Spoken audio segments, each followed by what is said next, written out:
Okay, good. This is Jim Glanville again, and actually it's the 12th of November, and I'm re-recording a presentation I made earlier this year about Montgomery County, and I'm going to talk about the history of coal mining in Montgomery County, Virginia. And I recognize that there's a certain irony talking about Montgomery County coal mining in Wise County, Virginia.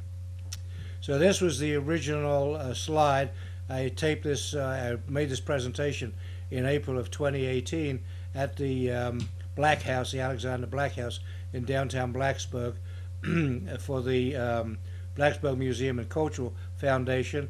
And my co-author was Hillary Harrison, who's moved on to other things now, but at the time was the Director of History and Director of History Collections and Exhibits and Research there. So this is a story of coal mining in Virginia, and most specifically about coal mining in Montgomery County, Virginia. So to begin with, coal mining, of course, is very different today, especially folks in Wise County, now how heavily industrialized and mechanized coal mining is. But throughout most of the lifetime of Montgomery County coal, it was men with picks and shovels, and that was the way that coal was originally made. So this slide sort of typifies not such a narrow, it's a fairly high coal seam in Montgomery County, but men shoveling coal into cars to be taken to the mine mouth and then eventually onto the market. This is a slide inside, a picture taken inside the Black House, and this was the coal mining exhibit. You see it's called, the slide shows local coal mining history, and it's the history of coal mining in Blacksburg. And this exhibition ran during the first 4 months of 2018, and I was invited to give a talk to close out this presentation, so I did that. I actually wrote a column to get the program started. So this is a column I wrote in January of 2018 talking about the upcoming Montgomery County coal mining exhibit, and then later I stumbled on a video and I did a later column. Various people in Blacksburg, there of course haven't been any coal miners in Blacksburg for probably close to the last 50 years, but there are a lot of folks in Blacksburg who come from coal mining families and whose fortunes derive from coal mining operations. So here are the names of 4 people who loaned items to the exhibition at the Black House in Blacksburg, and these folks all came from coal mining families. So Charlie Church, Bill Deemer, Larry Linkerson, the Reverend Jimmy Price. Larry Linkerson is a very popular, well-known name in Blacksburg because he runs a big auction house, and he's well known for, he's been on Antiques Review, and he's well known as a dealer in ancient objects. And Reverend Jimmy Price had a father who was a coal miner. Now, this is a map from 2016 taken from the Virginia Division of Geology and Mineral Resources, and it shows the coal fields of Virginia. I'll talk a little bit more about these, but if you look at this map showing the counties of Virginia, the blue coal fields on the right are the earliest coal fields. These are not so far from the Richmond area. I'll show you a chronology of these shortly. And then over in the valley of Virginia, there are a number of coal fields, including Montgomery County, and we'll talk about those mainly in this lecture. And then, of course, far to the left of this picture are the principal coal mining counties of Virginia, including Wise, which is where I'm, as I say, ironically, making this presentation. So, to give you a brief outline of this, the earliest Virginia coal came from 2 small coal fields near Richmond and Farmville in the eastern part of the state. By about 1750, exploitation had begun in the valley fields. That's a long series of narrow coal-bearing regions, first opened up in Augusta County, and then in the 19th and 20th century worked commercially in Montgomery and Pulaski counties. Today, Virginia's southwest coal field, consisting of all parts of Buchanan, Dickinson, Lee, Russell, Scott, and Tazewell, and Wise County, those counties in the coal region hold 90%, 97% of Virginia's coal reserves, and it's been the only Virginia region in coal production since the 1970s. In 2016, just to give you a national picture, in 2016 Virginia coal production ranked 12th amongst the 25 U.S. coal producing states, with almost 2% of the total coal production in 2016. So here's specifically a map from 1925 of the valley coalfields of Virginia. In the upper right, you can see the coalfield which bridges Rockingham and Augusta County. That was briefly worked commercially, and then coming down to the south and the west, you see the significant coalfields which run through Montgomery County, with two major coalfields in Montgomery County, and on into Bland and a little bit into Withville. And the coalfields in Montgomery County and Pulaski County will work commercially roughly from 1980, roughly from about 1890 till about 50 years ago. This map comes from a bulletin from the U.S. Geological Survey from 1925. Mining in the Valley coalfield is generally not an easy coal mining task, and it turned out to be profitable only on a large scale in just a few locations. There were very large mines in Montgomery County, both at Merrimack and McCoy, and I'll talk a lot about both of those counties, about both of those today. It was mined also many small mines, Montgomery County, because the seam is exposed in many places on Brushy Mountain.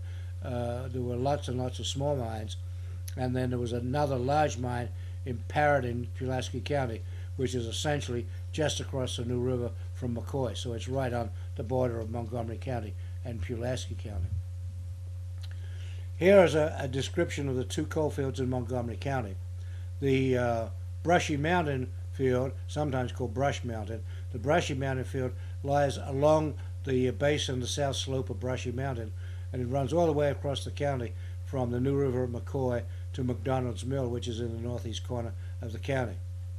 The Price Mountain coalfield, which is considerably smaller, at least in geography, lies on the north and south slopes of Price Mountain.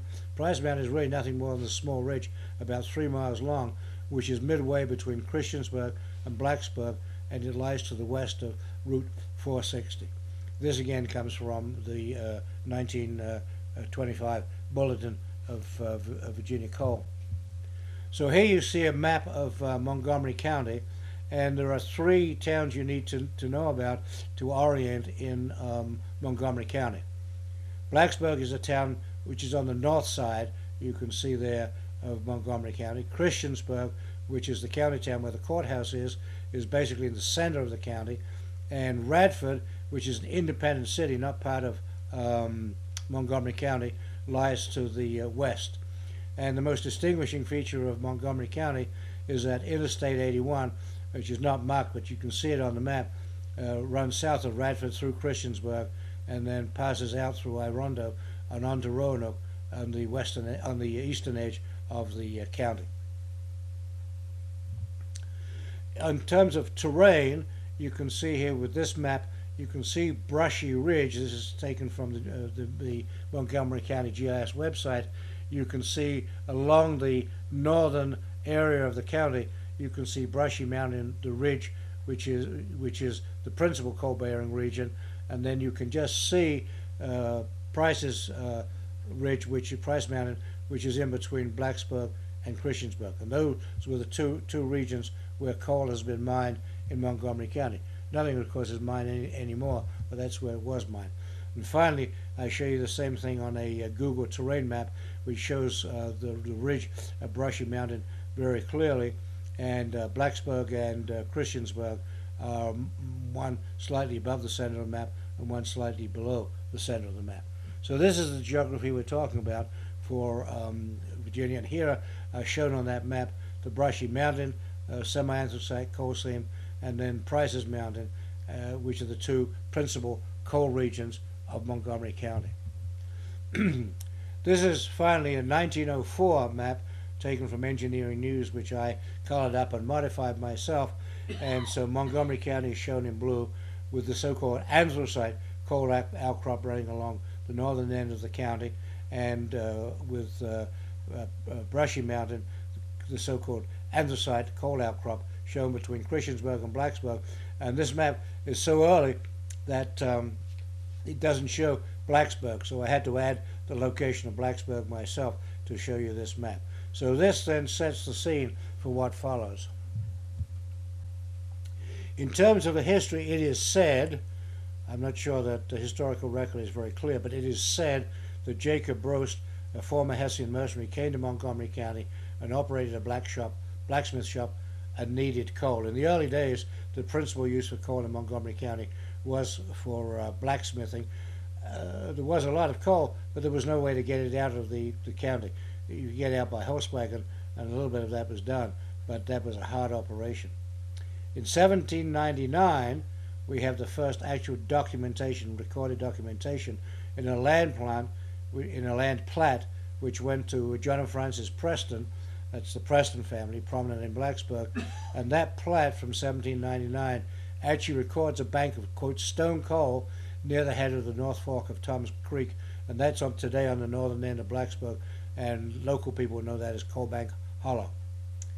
By 1825, a lot of small-scale so-called farmers' coal extraction was made for local use. All along Price's Fork Mountain, where there were lots of farms, the coal seam ran very close to the surface. In many cases, was exposed, so that there was local operations. People could almost literally family operations, picking coal for their local heating and for their blacksmithing use. And interestingly, in 1862, it's well documented now that the ironclad Merrimack was actually fueled by Price's Mountain coal, carried by wagons to the James River, which was not an easy trip. It was about 50 or 60 miles away, and then taken down the James River in riverboats to Tidewater, and then used to fuel the Merrimack. This comes from Gibson Washam's survey of Montgomery County historic resources.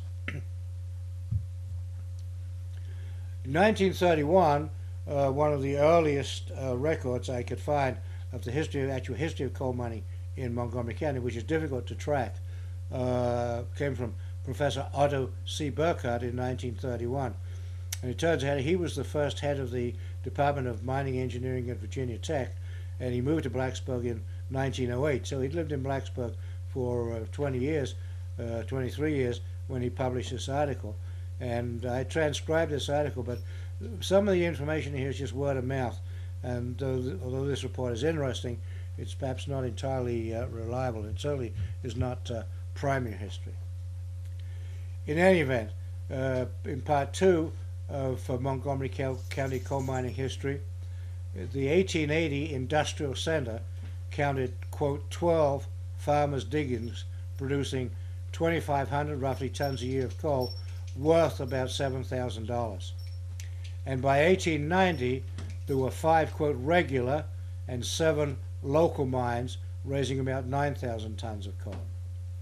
However, by 1900, it was quite clear that major exploitation of Montgomery County coal would happen, but it awaited the coming of the railroad. So that it was difficult, as I said earlier, it was difficult to get coal out of Montgomery County before the railroad came.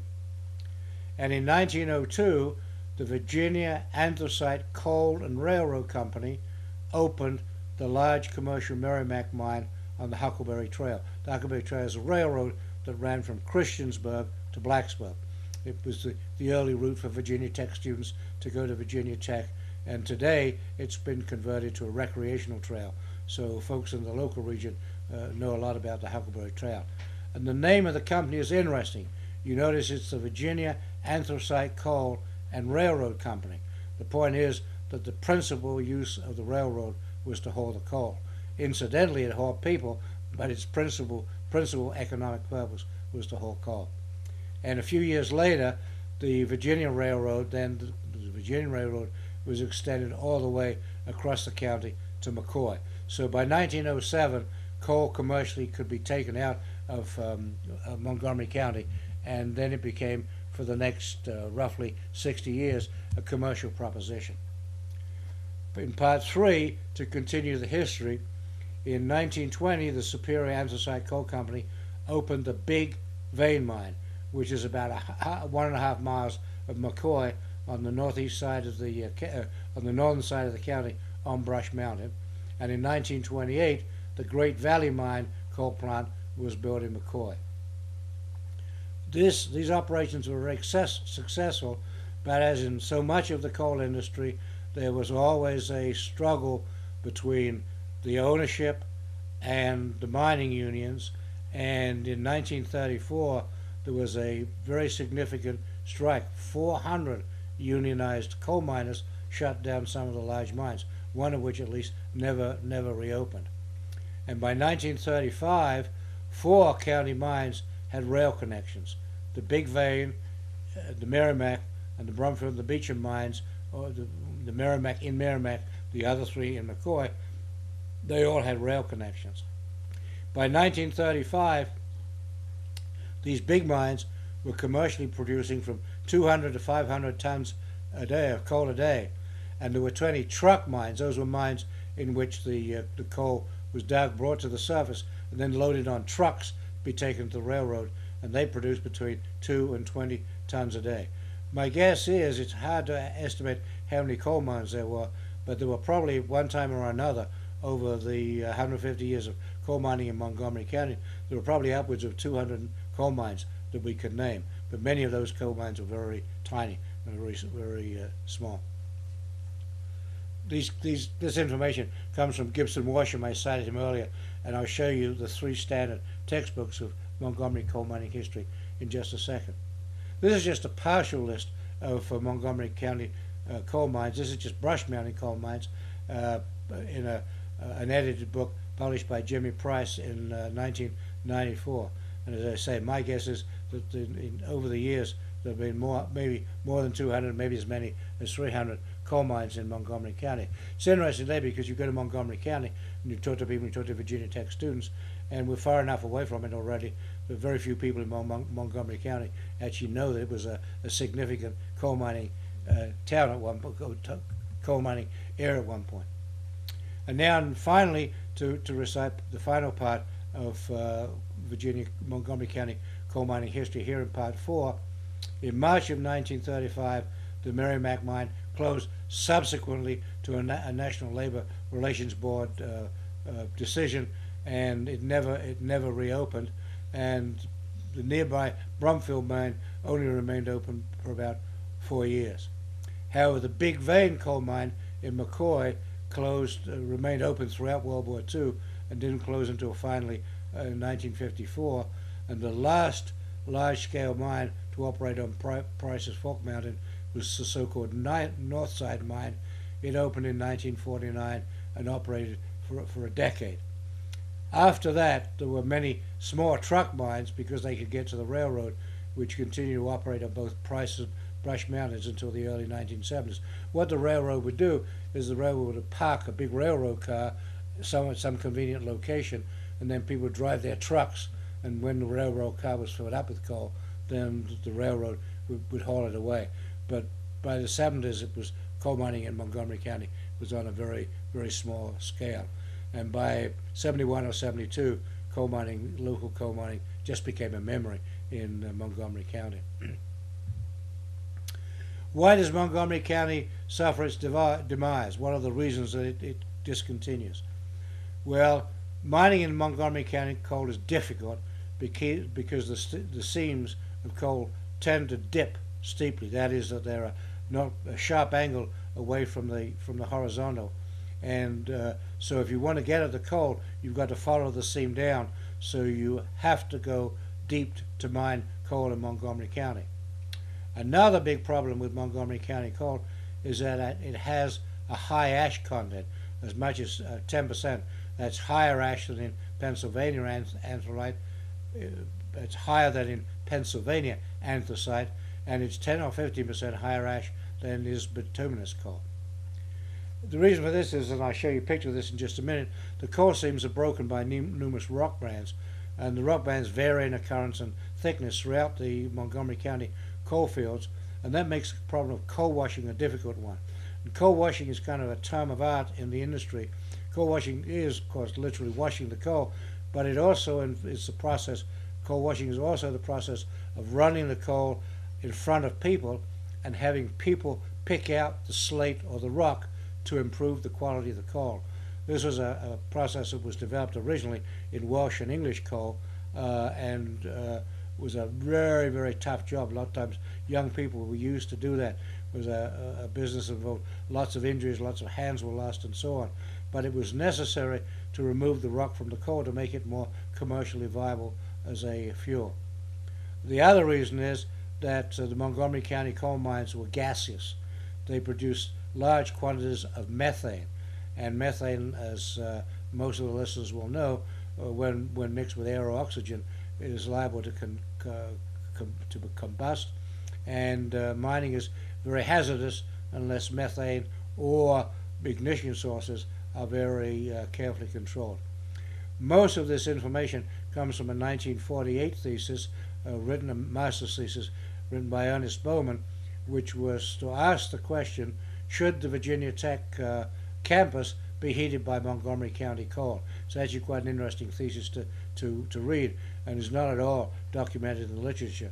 And it was fun for me to find this and to read it, and the conclusion that Bowman came to was that there was no real future for Montgomery County coal, particularly facing the large bituminous coal of Wise County, where I am today. Here's a section going way back to 1904. This is a section looking basically from east to west across the middle of Montgomery County, and you can see then how the coal, these are the thick black double lines, one called the little seam and one called the big seam, how those seams of coal are very steep, they're very inclined, as I mentioned. So if you want to mine those seams, you have to go down to a considerable depth, and then they run under the actual town of Blacksburg. And so there are the two regions, the Price's Mountain, shown on the left here, which is in between Blacksburg and Christiansburg to the south of Blacksburg, and then the Brushy Mountain seam, which runs all the way along the county to the right. So this, even though this picture is over 100 years old, it gives a good explanation of how and why coal is available in Montgomery County. Here are profiles of the coal seams, also from the Randolph publication, which I cited in the previous slide. And so on the left is a typical coal seam in from the Price's Mountain field, and on the right is a typical coal seam from Brush Mountain.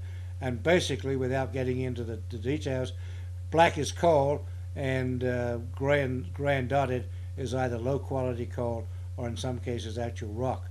And so there's a very significant amount of rock in Montgomery County coal, which makes it less than desirable, and requires a considerable amount of quote coal breaking. That means taking the rock from the coal before it's shipped to the final customer. This is a really, really nice geological map. This is actually a very large map. It's a large insert map from Maris Camel and others, produced in Charlottesville in 1925. It's a long, long discussion of the valley coal fields. And again, north is at the top, south is at the bottom. And the coal regions are colored light blue in this depiction.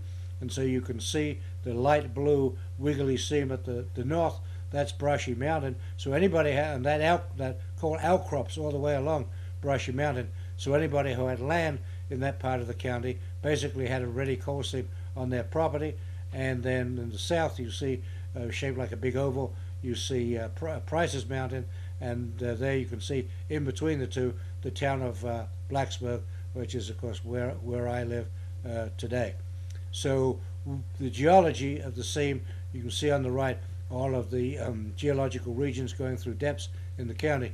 The geology of Montgomery County coal is well understood, has been well understood for almost 100 years. There are three substantial books about Montgomery County coal miners. So this is one of three, the first one. And this was written, is called Appalachian Coal Mining Memories, and it was written by Mary B. Lalone. She's a Radford University professor, and she was a sponsor in 2000 of the Merrimack Coal Mining Heritage Park. She and her students made 51 interviews with 61 different people. One or two of them were actually former coal miners. Many of them were the wives and the children of coal miners. So we have a very good documentary oral history of what it was like to be either a coal miner or a member of a coal mining family. That book was published in 1997, and she's played a significant role. On the left, you can see some of the coal miners, one of whom I actually know. He was a 16-year-old kid. Now he's in his 90s. And down below is the monument in McCoy. I'll show you more pictures of this later on, but this is in McCoy, and it memorializes the 40 or 50 men over the years who were killed in the coal mines in Montgomery County. I don't have to tell anybody in Wise County that coal mining is a difficult and a dangerous business, and it was just as difficult and dangerous as in Montgomery County as it was in Wise County. The second of the three books about Montgomery coal miners is about the Merrimack mines, and behind you in that picture you can see the coal breaker where the coal was separated and cleaned, and that picture probably comes from around 1920. And Garland Proco was not himself a coal miner. He actually he graduated from Virginia Tech, and he actually worked in nuclear engineering. He was a nuclear engineer regulator. But his grandfather, who was called Old Man Mike, emigrated to Pennsylvania from Austria around 1900 at the age of 32. And Old Man Mike moved with his family to Virginia a couple of years later and worked in the Merrimack Mine until 1926, when he was badly burned and he was nearly killed in a mine fire. The third of the three books, which you see in the center here, is the one that I mentioned earlier. This is Jimmy Price's edited book about coal mining history. So together, these three books, which are all about Montgomery County coal miners, give a really good human picture. They're not very good for the technical details of Montgomery County coal mining, and they don't say too much about the actual mining process, but they give a very, very good account of the oral history of that. And again, sitting here in Wise County, there are many folks in Wise County who are very familiar with the kind of lives that miners and mining families lived. Every year there's an annual Coal Miners Day at McCoy Park, and this is the Coal Mining Heritage Association, which is a surprisingly active group in Montgomery County. Probably has 50 or 100 members. I'm a member of the Coal Mining Heritage Association, and they have lots of meetings during the year, and every year in McCoy Park they sponsor their Heritage Association Day, and there are various vendors and stands, and music is played, and it's just a good day of conviviality and friendship. Montgomery County, the Coal Miners Heritage Association, also has in the 21st century, an excellent Facebook page. It's a very active page. You can easily find it online, and it has hundreds of photographs. This is one of the photographs that they use there, and this is one of the original Virginia anthracite and coal mining locomotives dating from 19 teens or the 1920s. This is the photograph I used to open this talk. So here are coal miners shoveling coal, pick and shovel of the old days, and in the exhibition, thanks to the contributors who I mentioned earlier, we showed at the exhibition quite a few of the relics of coal mining from Montgomery County. So there was a carbon monoxide detector shown. Canary birds, very sensitive to carbon monoxide. So this is a picture actually taken from Smithsonian Magazine, and they were in use really for most of the early 20th century.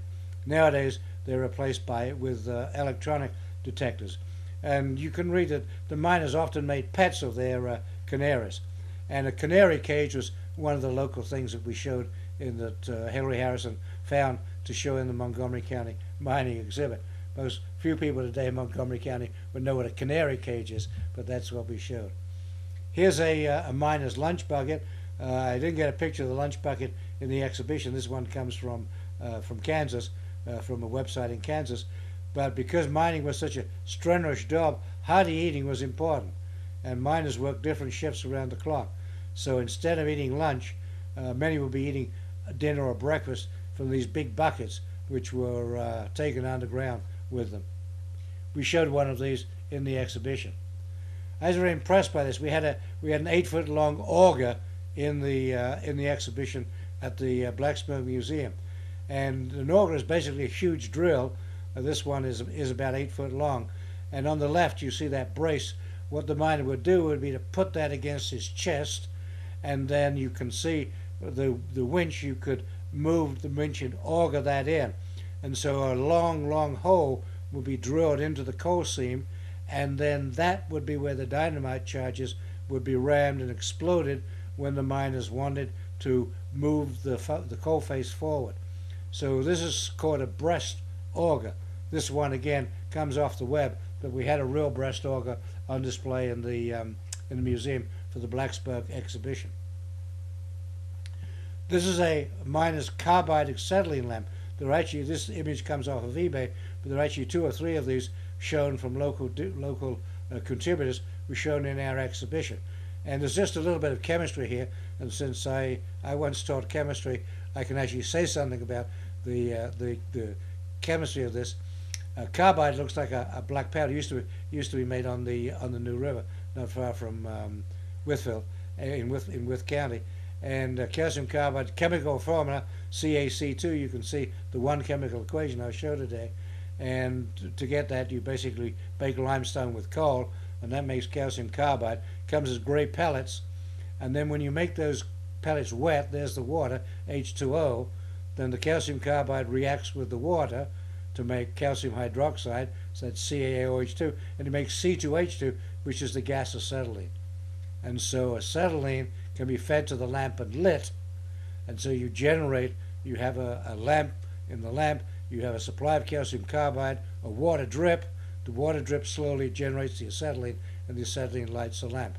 And as I was doing the research for this talk, I learned for the first time that the early automobiles, the early Cadillacs, which date from about 1907, 1908, before we had electrical headlamps, the early automobiles used acetylene-powered headlamps, which revolutionized nighttime driving in the early part of the 20th century. Now I'll show you some images. Here's the Merrimack coal breaker from Mary Lalone with lots of mines. This is around 1922, and as I said, the Merrimack Mine was a pretty big mine on the prices folks see. This is the Merrimack Mine taken from the Virginia Tech image base, and you can see the coal will be fed down from the slots up at the top of the hill down into the breaker, and the railroad ran through the bottom of the valley, and that took the coal to market. Here's the Merrimack Mine, another image of the Merrimack Mine taken from the opposite direction. There were probably as many as 500 people here, and as I say, this mine closed in the 1930s. And finally, here's another picture from 1925. This is taken from the Virginia Geological Survey. I don't know why the historical record is like this, but it turns out we have more pictures of the Merrimack Mine than any of the other mines in Montgomery County. And some of the pictures we do have are quite hard to identify. This shows you on a modern map for Blacksburg residents, this shows where the Merrimack Mine is. So on the right is the big complex interstate loop from 460, where Business 460 and 460 Highway intersect, and in the center of the map you can see the red H there. That's Montgomery County Hospital, which obviously local people are all familiar with. And if you just go down below the hospital, Montgomery County Hospital, to the second red area, that's the Montgomery County Coal Mining Heritage Park, thanks to Mary Lalone, and that's now hikeable. That's part of the Huckleberry Trail and very much part of recreational Blacksburg in these days. And Proku, whose book I showed you earlier, makes a strong and well-documented case that it was this Merrimack Mine that fueled the Confederate ironclad, and the mine was named for the ironclad. The ironclad was fueled in 1860 something, but the mine wasn't open until the railroad came in 1905.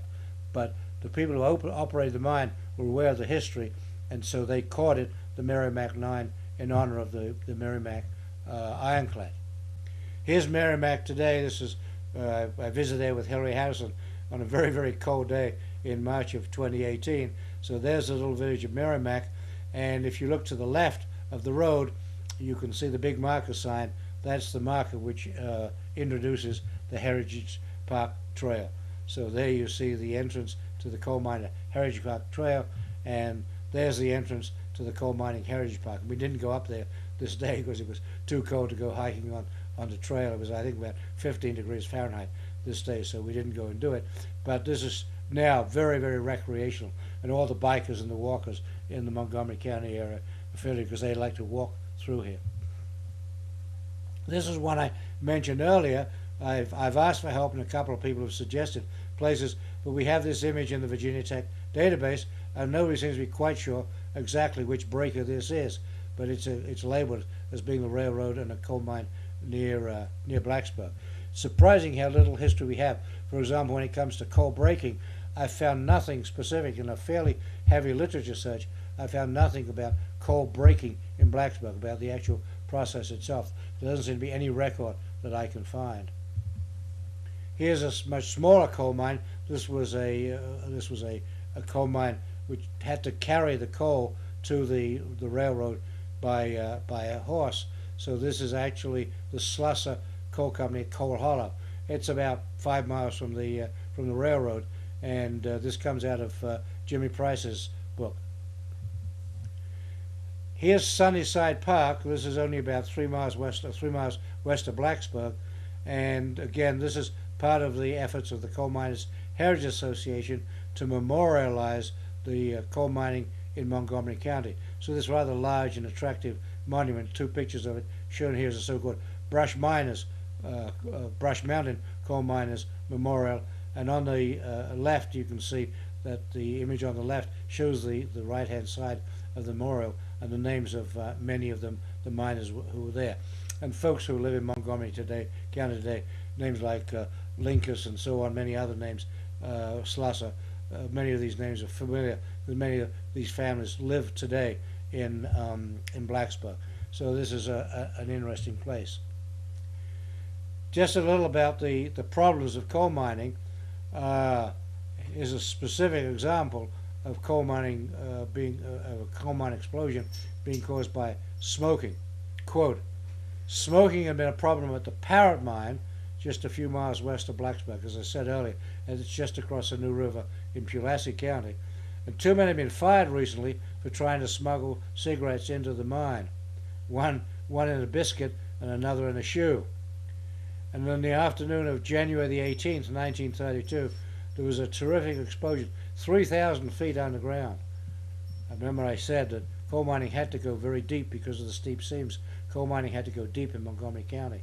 And the terrific explosion left 6 men dead. And fans had poured a lethal concentration of methane from some inactive workings to a region where men were smoking. And 2 cigarette butts were found at the point of ignition."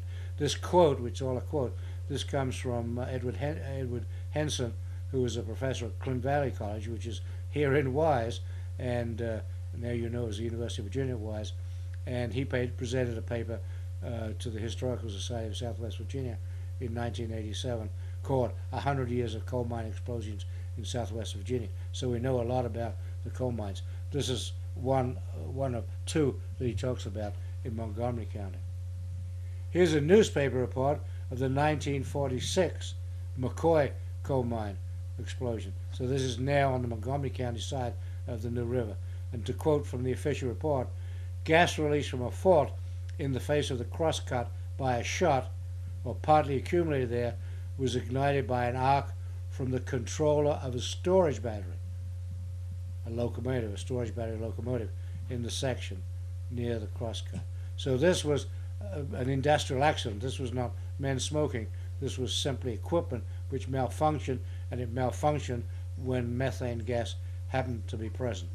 So this comes from April of 1946, and there were 12 miners who were killed then. Turns out that Mel Carrico was really a cub reporter. This was almost one of Mel Carrico's first reports for the Roanoke Times. And Mel Carrico worked for the Roanoke Times well into the 21st century, and he died recently, aged close to 100 years old.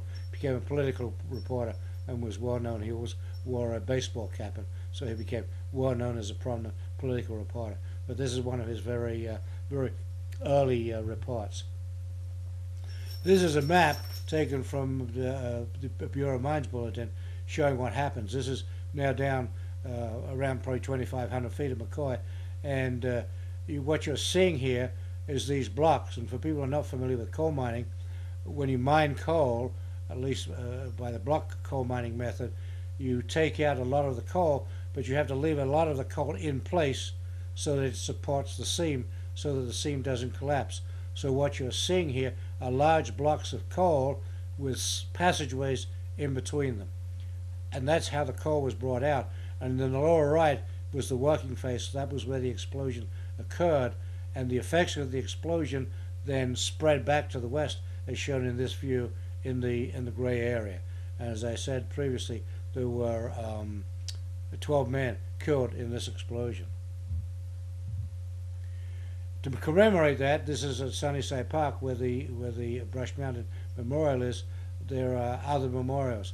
So on the left here are shown coal cars as they would have brought the coal away from the coal face out to the waiting railroads. So actually, these are actually pieces of rock painted black, but this is what it depicts as coal mining coming out of Montgomery County. And I'll show you a blow up of the plate there. I'll show you on the next slide. So this is in remembrance of those who lost their lives in the Brushy Mountain coal mines, and this is named for 4 people. These names, everybody who lives in Montgomery County knows the Prices and the Olingers and the Linkuses. These are very common Montgomery County names, and incidentally, they're all derived from German members of Southwest Virginia. Price was originally Priess, and Linkers had a different spelling, and they were Germans who came over particularly in the 1840s, 1850s, fleeing religious oppression, and settled in Virginia and ultimately settled in Montgomery County. They're all very familiar names. Here's my picture of the Coal Miners Memorial in McCoy. I showed you that earlier on the cover of Muriel Alone's book. And so these are actually the miners who died on Brushy Mountain. There's the dedication. This monument is dedicated to the coal miners of Montgomery County and those coal miners who lost their lives in pursuit of their livelihood. The underground mines are part of the heritage of many of the citizens of this county. And today, even today, the Coal Miners Heritage Association keeps that alive. This was erected in April of 1994 after Muriel Alone had drawn it back. And for further reading, I repeat again the 3 famous books about primarily the oral history of Montgomery County, and you can also visit the Montgomery County Facebook page on the web. And if you need to call me, you can get me at hostonia.net, which is my website, or my email address. And Hilary, I'm afraid, has moved on from here. She's, I think, with the museum in Lynchburg. So thank you for your kind attention, and look at some of my other videos.